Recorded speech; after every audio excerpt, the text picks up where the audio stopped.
Om Namo Bhagavate Vasudevaya. Om Namo Bhagavate Vasudevaya. So we're reading from Canto 10, Chapter 69, Narada Visits Krishna's Palaces, text number 28. Kutrachit Dvija Mukyebhya Dadatam Ga Su Alankritaha Itihasa Puranani Shinvatam Mangalani Cha Kutrachid Dvijamukyebhyo Dadatam Gasvalankritaha Itihasa Puranani Shinvatam Mangalani Cha Kutrachid Dvijamukyebhyo Dadantam Gasvalankritaha Itihasa Puranani Srinvatam Mangalani Cha Kutrachit Dvijamukyebhyo Dadatam Gasvalankritaha Itihasa Puranani Srinvatam Mangalani Cha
Ladies?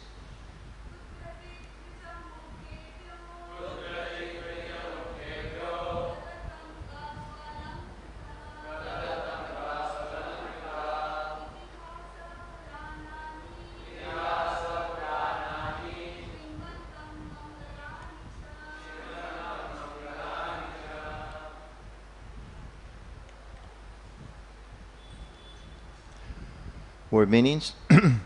Kutrachit, somewhere. Dvija, two brahmanas.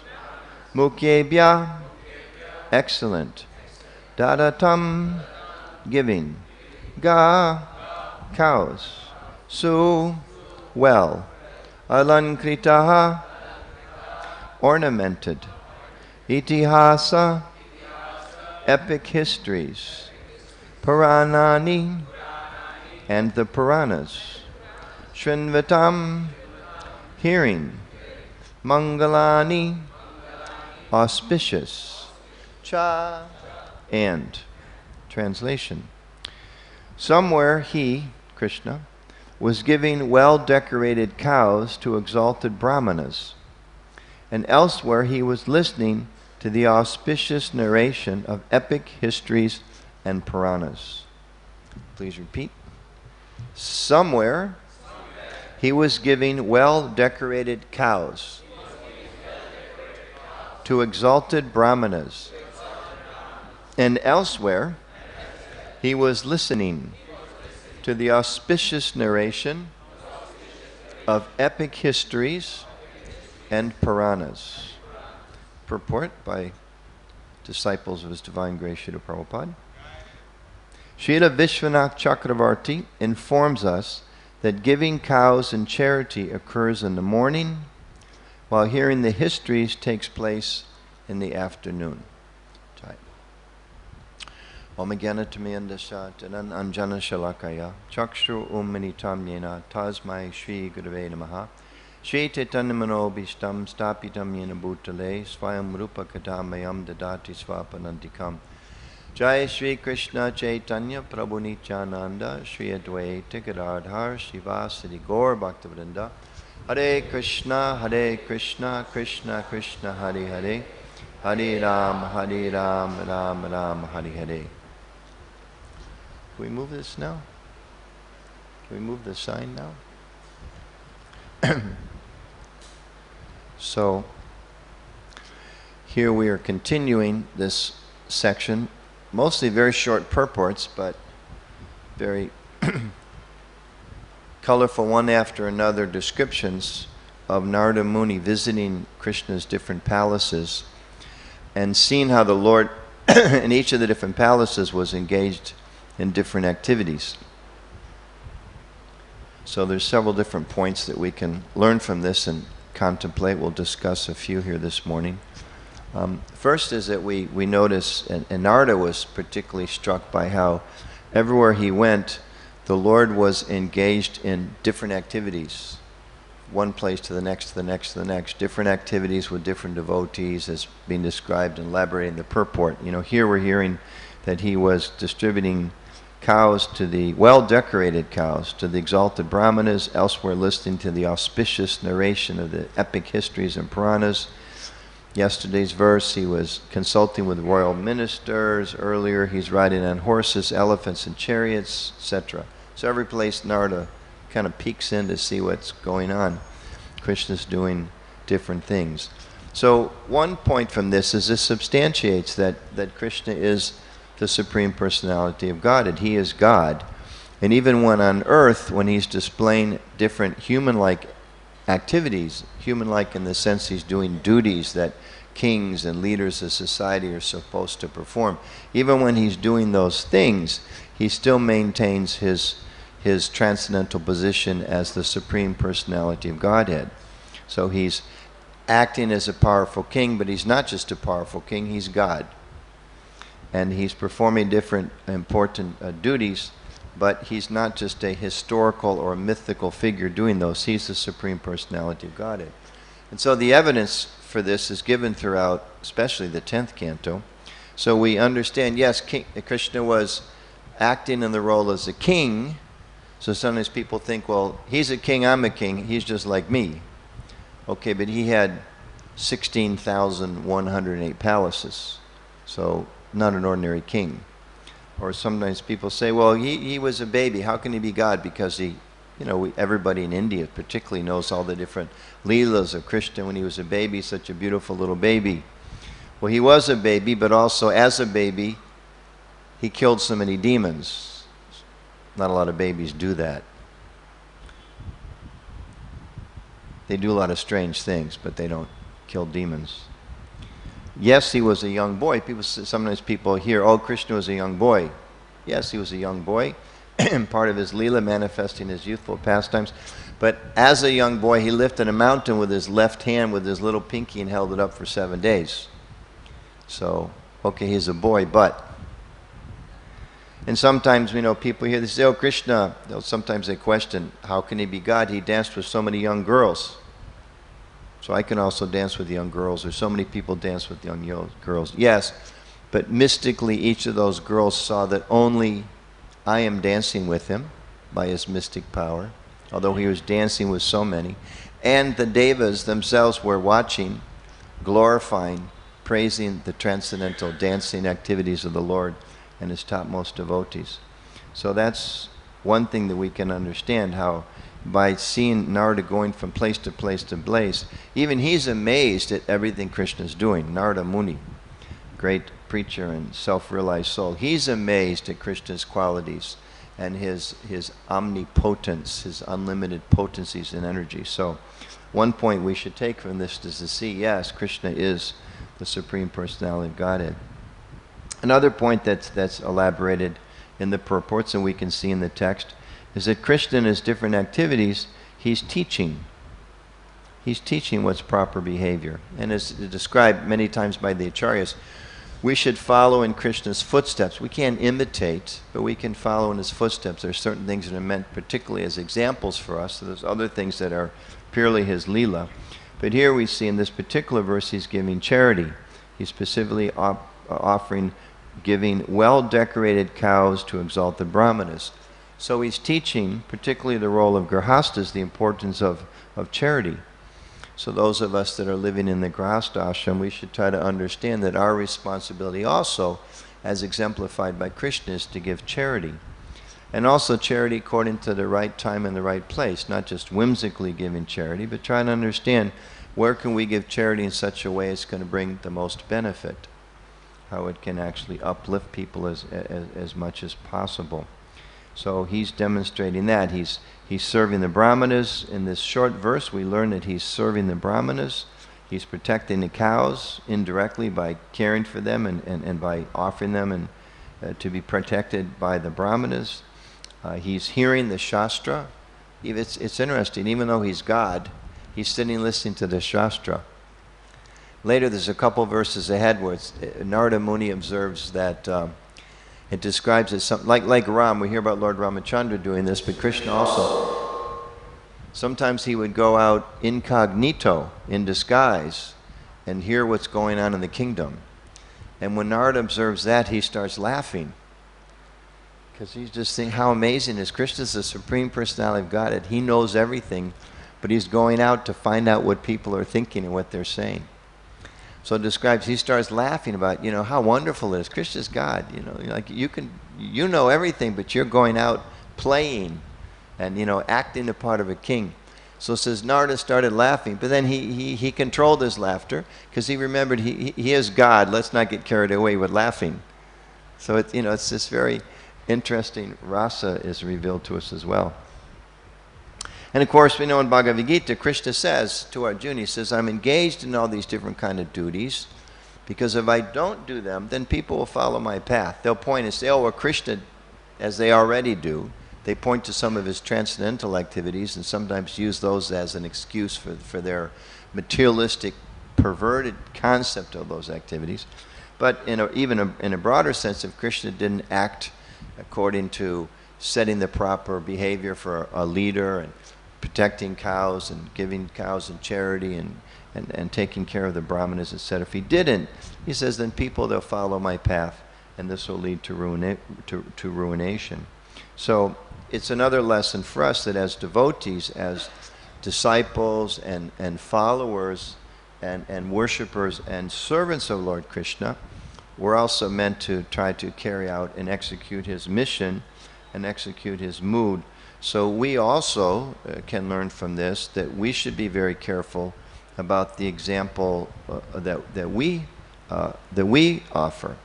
As followers of Krishna and of our founder Acharya Srila Prabhupada and our different initiating and instructing spiritual masters, we're also meant to teach. That's a big emphasis here in the Chowpatty temple, in the larger community. There's so many wonderful teaching and educational programs going on. I think it's wonderful. I was thinking that in the early days when we were brahmacharis, there was not so much emphasis on the opportunity to study. And it's unfortunate because it was an opportunity that in some ways was lost.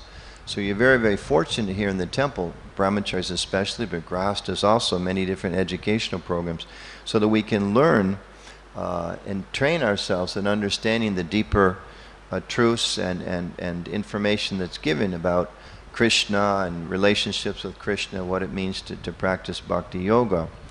And at the same time, of course, we want to try to teach others, as there's so many wonderful outreach programs that are here to educate others.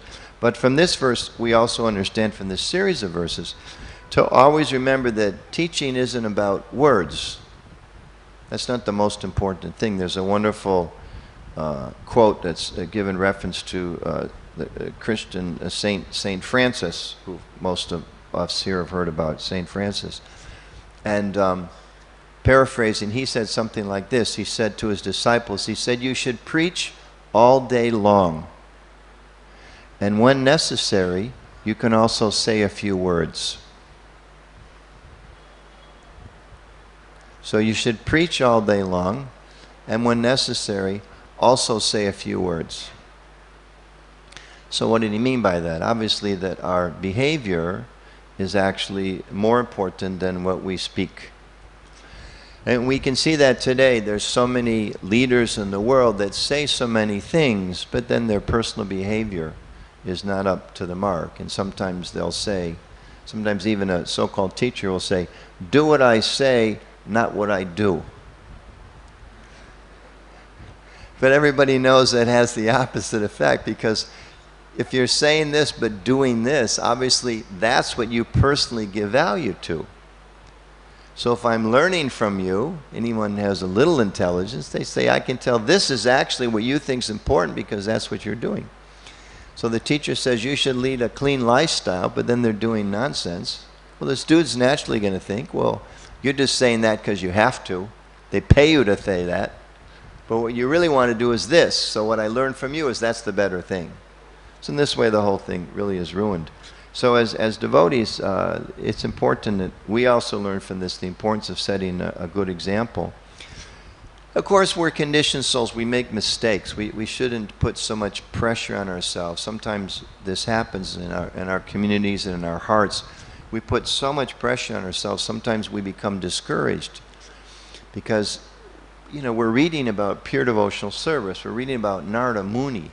And we're reading about Srila Prabhupada, and we're hearing Prabhupada, and we're seeing Prabhupada's example, and we're looking at the real-life examples of some of Prabhupada's great followers. And again, following their footsteps, but sometimes we fall short, and that's okay. Prabhupada said repeatedly that if you continue to endeavor, Krishna will help you. And whatever shortcomings are there, they'll go away gradually if we remain sincere and continue to serve nicely. So both these things are there. We have to balance. We shouldn't be discouraged at whatever shortcomings or mistakes we make, but we should learn from those. Sometimes they say the two most harmful words in the English language are what if.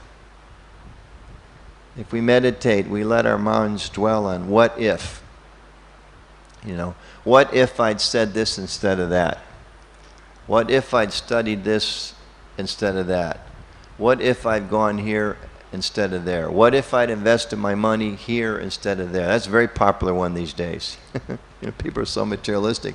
Oh, what if I'd only put money there and then the stocks went up? Today I'd be a billionaire. Oh, what if, etc. So those aren't helpful. That's not a helpful mentality. Lamenting about things in the past or whatever. Some regret sometimes is helpful for us, that we acknowledge our shortcomings. But the two, from this line of thought, the best words in English, I don't know what they would be in Hindi, but in English, next time.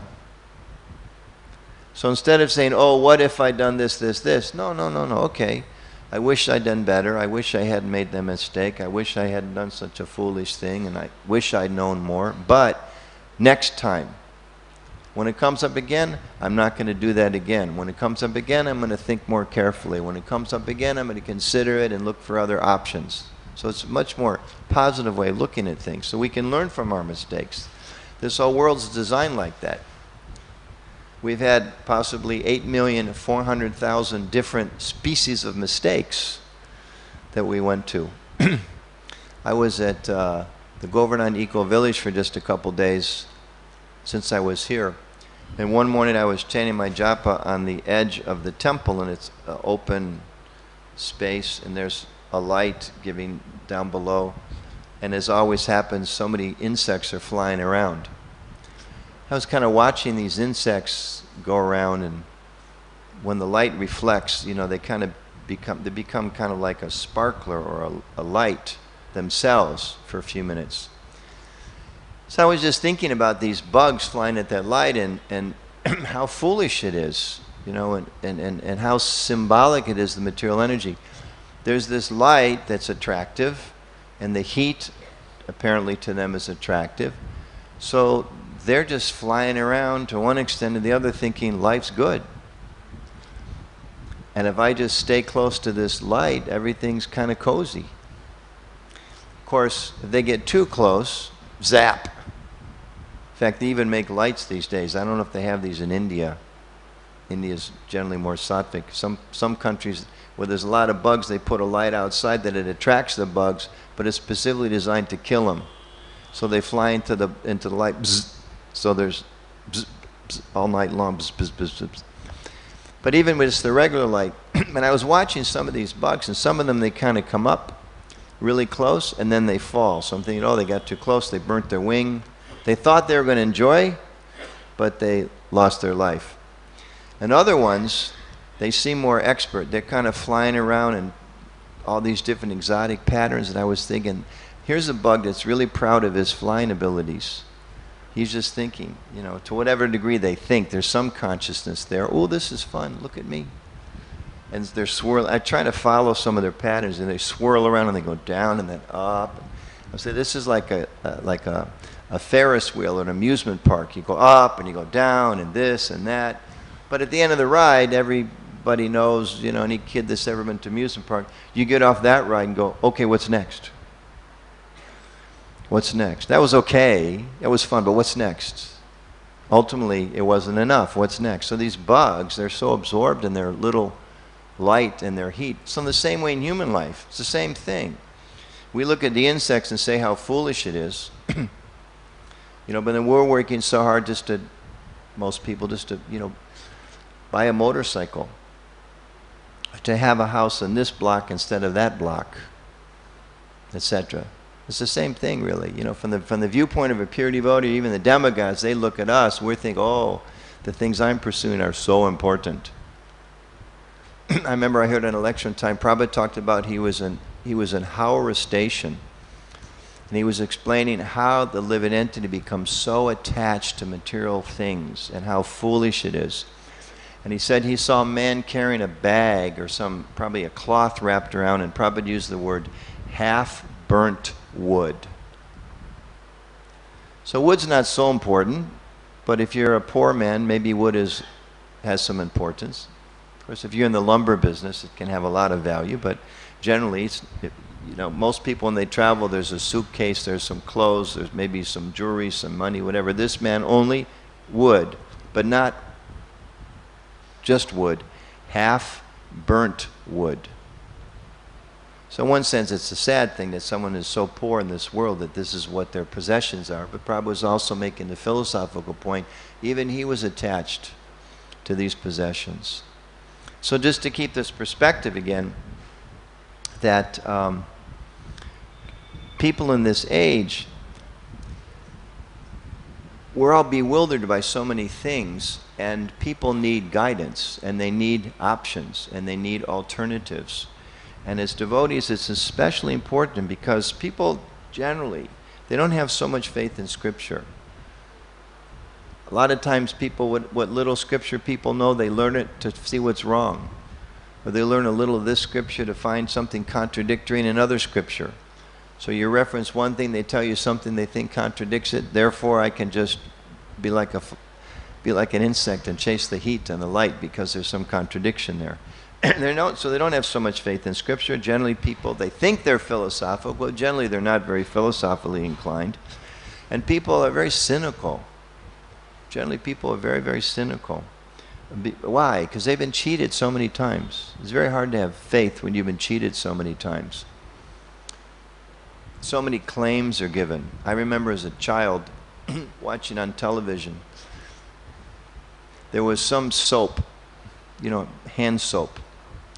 And they talked about how this soap is so good because it never leaves a film.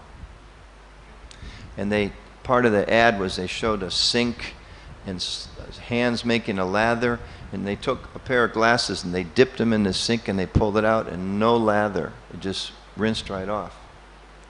And I wore glasses pretty young. And I can't remember if I tried it or not, but I remember I tried the soap, and it was the most film-leaving soap I'd ever tried.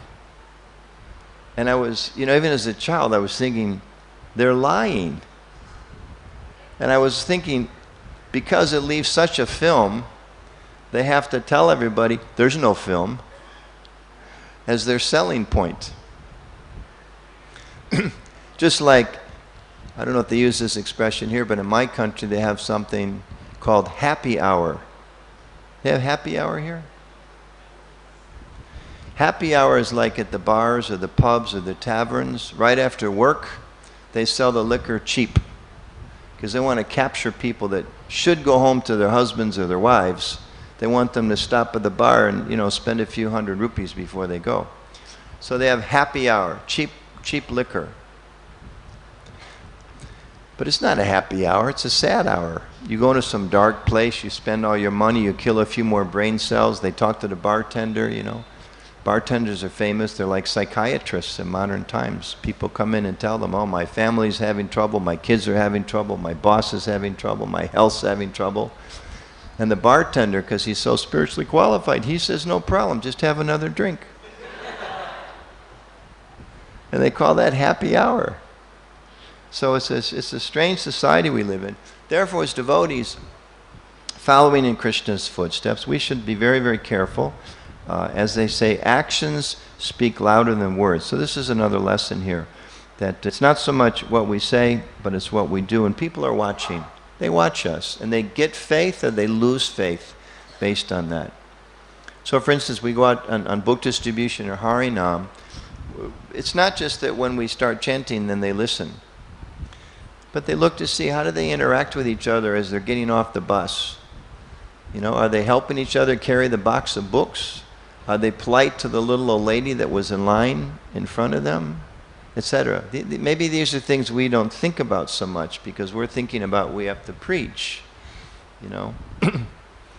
We're rough with each other in our effort to get out and do whatever, but people are watching to say, well, what have you learned from your books? What have you learned from your preaching? Do I want to be like you? That's the big question in people's mind. I knew one woman, a business associate, somebody met a few years ago, and she told us her father joined a particular religious organization just because they were such nice people. He wanted his children to grow up and be like these people, to be respectful, to be polite, because these are the basic qualities of a God-conscious person. He didn't understand the philosophy so much. Maybe he did later, but that's what really attracted him. So it's a fact, people are like that. And we can see many times devotees that come to Krishna consciousness, they're not even so sure what the philosophy is, but they like the people. And of course the food. Prasadam is so powerful. But again, another example of the importance for us to act very properly.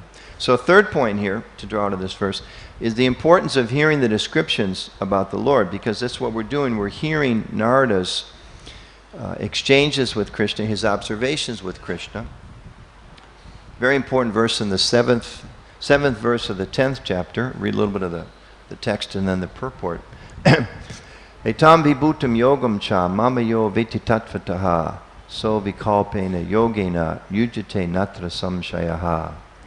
One who is factually convinced of this opulence and mystic power of mind, just like 16,000 palaces, different things at every time. That's a mystic power. One who is factually convinced of this opulence and mystic power of mind engages in unalloyed devotional service. Of this there is no doubt. So in the purport, Prabhupada says, the highest summit of spiritual perfection is knowledge of the Supreme Personality of Godhead. It's interesting. So it implies there's other spiritual perfections. Not that it's either you're Krishna conscious or nothing. There's other levels of spiritual attainment. But the highest level is understanding the Supreme Personality of Godhead. Unless one is firmly convinced of the different opulences of the Supreme Lord, he cannot engage in devotional service. Generally, people know that God is great, but they do not know in detail how God is great. Here are the details. If one knows factually how God is great, then naturally he becomes a surrendered soul and engages himself in the devotional service of the Lord. When one factually knows the opulence of the Supreme, there is no alternative but to surrender to him. This factual knowledge can be known from the descriptions in Srimad Bhagavatam that we're reading now, and Bhagavad Gita and similar literatures. And then skipping one paragraph, when one becomes firmly convinced of the opulences of the Lord, he accepts Krishna with great faith and without any doubt, and engages in devotional service. All this particular knowledge is required in order to increase one's interest in the devotional service of the Lord. One should not neglect to understand fully how great Krishna is, for by knowing the greatness of Krishna, one will be able to be fixed in sincere devotional service. So sometimes we don't feel particularly sincere, or we may not feel we're as fixed as we want to be, and of course we can always be more fixed at the Lord's lotus feet. But here Krishna's explaining, Prabhupada's expanding, the way to achieve that is to become knowledgeable of Krishna and of his pastimes and his opulences. So another reason, another importance for this section where it's explaining about Krishna's particular amazing activities. And when we understand these things, then we can surrender. Then we'll make solid advancement in Krishna consciousness. And of course, related to that is that not only we should understand these things ourselves, but we should try as best possible to share them with others. Just like I was driving around from here to Wada and then back the last few days. And it's such a big city. It's a huge city. And so many places, so many huge new houses going up and all houses, apartments, these big, huge complexes. And of course, in one sense, these are good things. It's, people need economic development. Certainly it's to the advantage of India and other countries to, provide for people, to make sure people's needs are cared for. How well those are distributed in various countries, that's a different issue. But at least the general idea, we're not opposed to economic development. But the problem is when that is done at the exploitation of the earth, or at the exploitation of people, or at the sacrifice of people's spiritual life. That's when it's a problem. That's where as devotees we try to do both. We have so many brahmacharis that are renounce the world one degree or the other, live separate from the world. But then we also have grahastas. The vast number of devotees in our movement are grahastas who are engaged in the world, who should be engaged in the world, and who should engage in the world in such a way as to help people bring a little sanity into the choices they're making. There's ways to make profit without exploiting the planet. There's ways to make profit without exploiting workers. There are ways to make profit without exploiting the city. These are the kind of things devotee businessmen and businesswomen should be thinking about. So I was noticing that people are generally, I was thinking here, such a beautiful temple, and there's so many devotees and going out preaching. And then you drive across Mumbai, and I was thinking, my gosh, we have so much work to do. There's a lot of people out there. And there's a lot of people that are very distracted. I was speaking with a couple of the devotees I was driving with and asking, what's the mentality now in India? And he was telling me that, people, they want to be a little spiritual, but, they want to be spiritual to get blessings, to pursue the material opulences. We want to get blessings from Krishna that we can live. One of the things, grahastas particularly sometimes need to ask, blessings from Krishna for some material facilities to enhance their service, not to distract them from service. So the materialistic mentality is give me more and more and more, I'll come back and give you a percentage later. Whereas the devotional mentality is I have these skills, I have these abilities, I have these resources, let me learn how to develop them so that I can serve you and help to uplift society. Very different mentality. But I was noticing how people are so distracted. And of course, I live in America, they're so distracted. But why? Part of it related to this because they're constantly hearing that material things can satisfy you. They're bombarded with messages in the newspapers and the television, on the billboards. Now everybody's into social media. You can't just click on the social media, get bombarded with more advertisements. If you want to have a contact with your friend, you got to learn about what kind of, new blue jeans you should buy and things like that. People are bombarded. And this is part of the disease of the modern society. So we have to balance that by giving them alternative information. Krishna came to balance the propaganda by showing people what the spiritual world is like, by showing people how they can reawaken their relationship with him. So that's our mission too. We have to counter the propaganda. Just like I was noticing so many billboards, happy father, happy mother, happy child, buy this insurance and feel safe.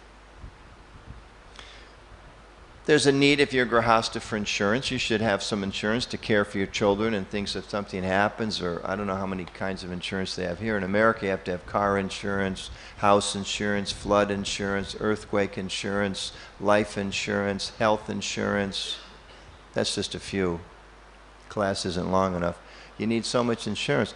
But if one starts thinking, this is a replacement for God, or now I'm safe. That was like Hiranyakashipu. He was like the original insurance salesman.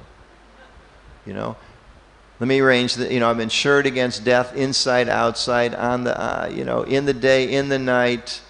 No human can kill me, no animal can kill me, no deva can kill me. Okay, I'm all right. I got it all covered. But it's an illusion, because ultimately Krishna's in control. I was thinking about when Prabhupada first came to America, at least once, maybe more times, he commented on, there's a brand of cigarettes, it was very popular in those days, called Cool. And they always would advertise, they show pictures of people like on a ski slope or something, in the snow and smoking Cool. How cool you'll be. And Prabhupada was saying, how absurd this is. They're breathing fire, but they tell them it's cool. So how bewildered people are.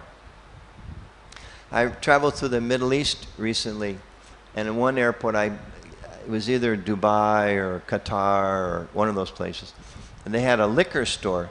They had a big sign, the world's most expensive bottle of liquor. Like, come in here, you can be one of the few. And I took a picture of it, I have to go back and check. But it was something like 150,000 US dollars for one bottle of liquor. Something around like 1 lakh US dollars. But it's okay, they had some cheaper ones too. $25,000, one bottle.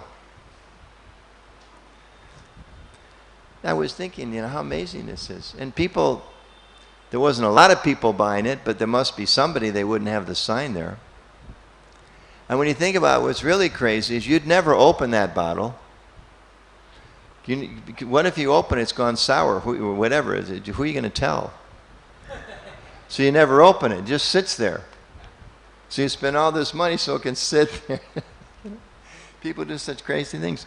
I was noticing here, drive around town, we observe these things, we can learn little Krishna bliss. When I was in Italy years ago, they had an ice cream bar called Magnum. So I guess now it's here, right? I don't think it started here, it started in Europe, I think. So I was noticing, I don't know other people here, I don't know anything about Indian movies, but obviously famous Indian model, movie star who's advertising for these chocolate bars. Not a very sophisticated thing, ice cream bars, what children eat, sometimes people, adults also eat, So they get the most sophisticated movie star, stunning professional photo. If you haven't seen it, brahmacharis don't look, but like this beautiful photograph of this very pretty lady eating an ice cream bar, and it just says the name of the ice cream bar. First time I saw it, I thought, what are they spending so much money with a movie star and an ice cream bar? It doesn't seem to work. But then I'm driving across town, I saw it again and again and again, and this is expensive. Those billboards cost a lot of money for a company to pay for. So then we're coming on one road, and I saw the same billboard. I thought, geez, there's this again. And they had it about 8 times in a row, huge, like half the size of this wall. And then again, together, again and again and again and again. And I was watching. First one I thought, because this is how it works with people's minds, I thought, there she is again. Then I thought, there's that ice cream bar again. It's like one, like half of a half a kilometer long almost, the same billboard. And the third time I'm thinking, must be good ice cream. And then I was thinking, is everybody starting to buy that ice cream? And then I thought, well, she's pretty famous, she likes that ice cream. And then, well, maybe all the best people are eating that ice cream. And then, well, I want to be one of the, as each billboard goes by, the mind is further pulled into this whole kind, I was watching myself, I wasn't really thinking those things, but watching how my mind would think, and after billboard number 12, you're thinking, I got to buy some of that ice cream. And I'm going to show it off to all my friends because I'm as sophisticated as she is, etc. It's just propaganda.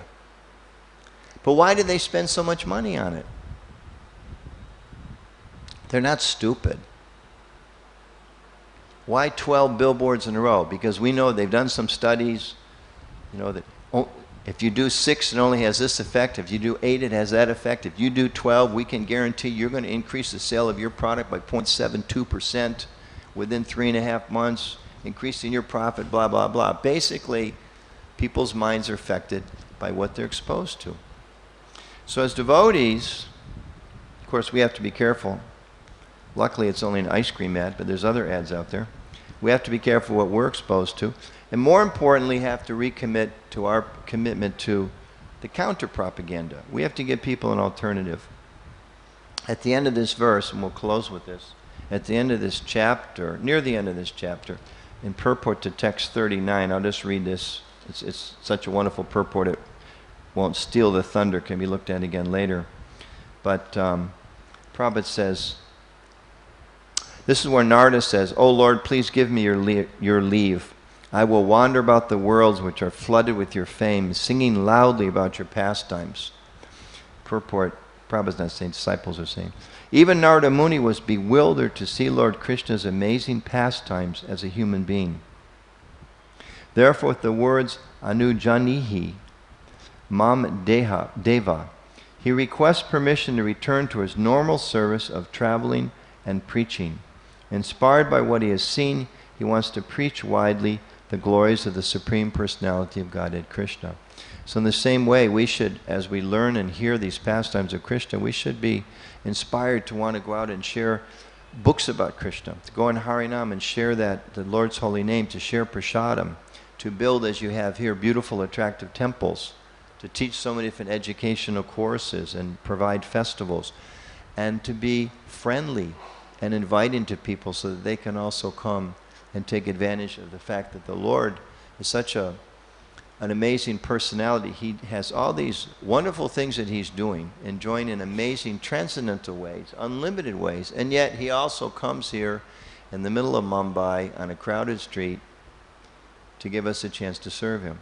And not only that, but he comes in the subways and the streets and everywhere else we go to chant and to distribute books, because that's also, we're acting as his instruments, as his hands and his legs and his mouth. It's our duty as trying to be Brahmins and trying to be servants to act as his mouth and preaching his glories. So just a few thoughts on this wonderful verse. And as Prabhupada said, we should all be grateful to Narada Muni, who's kindly appeared in the pages of the Bhagavatam to help us understand his relationship with Krishna. So thank you very much. I'll stop there. Maybe there's a question or comment. Nivina Nirda Prabhu. Thank you. Hare Krishna. Thank you, Anuttam Prabhu. You were speaking that the words next time are very good. Could you elaborate a little bit about the balance between patience, daryat, and to be a next lifetime Baba? Because partially of why things don't work in this world is because some people know that they're eternal and they say, well, I'll do it next time. Like you may go to a meeting, to a place, and they'll say, yeah, we'll deal with it next time, right? You know? Like, it's nice you came now, but we're going to do the job the next time when you come again. Yeah. Good point. Good point. So how to balance these as a devotees? Because some things take more time, but some things should be dealt with right now. That sense of urgency that Prabhupada had, like the house is on fire. But between the house is on fire and education and building a society, there has to be that balance. Next time doesn't mean next lifetime. Next time means, rather than wasting time lamenting about the mistakes I made. Oh, I should have done this, I should have done that, woe is me, what's my hope, I'm useless, I'm fallen. To think, no, let me assess what I did right, what I did wrong, what worked in a particular situation. And the very next opportunity I have, I'm going to apply what I learned.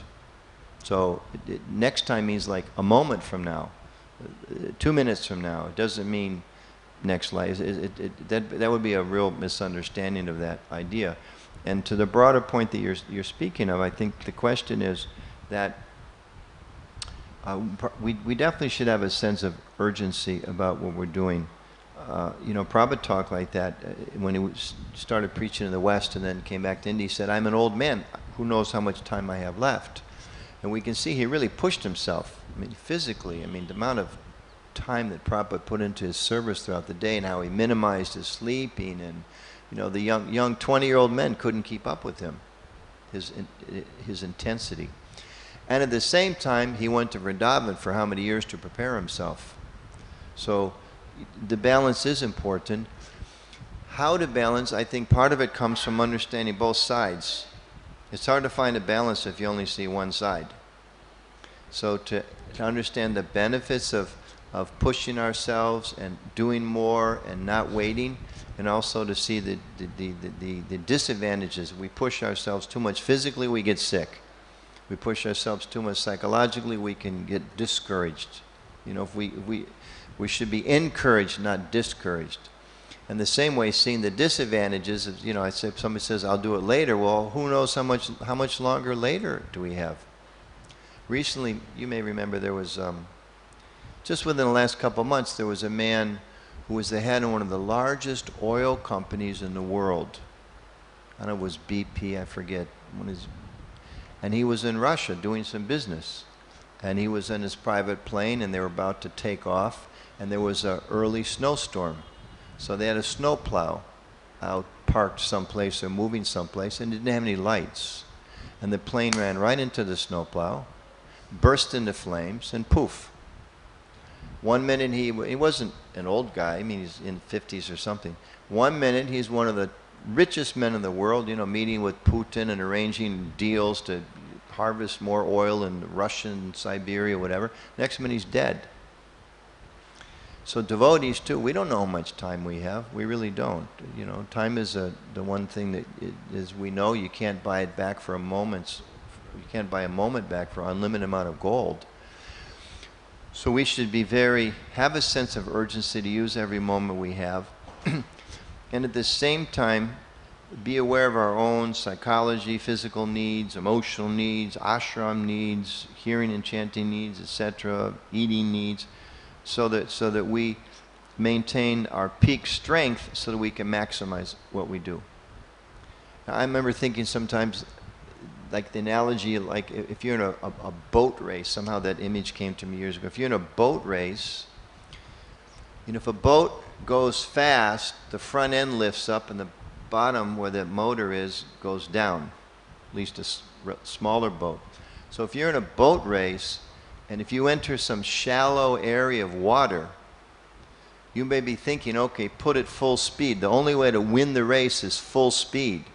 But when you get to the shallow water, full speed means your engine's going to hit the bottom of the lake and ruin your boat. So full speed when the lake is shallow means slow down a little bit, dangerous waters. Or the same way, if there's a curve in any kind of a race, bicycle race, any kind of race, even running, if you get to a sharp curve, if you think, let me go full speed, you're going to crash, or you're going to go straight. You're supposed to go this way, and you go that way. So full speed in the full meaning of the word means slow down. So in a similar way, different stage. So if we're analyzing, Krishna, I want to go full speed, but give me the intelligence to know how to best do that at this particular stage of my life, or in this particular situation. Like full speed, book distribution, full speed. Okay, somebody offers you 100 rupees, and maybe full speed, well, he's got 50 of those, so give me them all, and maybe we push him. That would be going too fast for that person at that time. So Krishna gives us intelligence like that. Is that okay? Okay, so time to stop, huh? 9:15? Yeah? Okay. Thank you all very much. Srila Prabhupada ki jai. Srimad Bhagavatam ki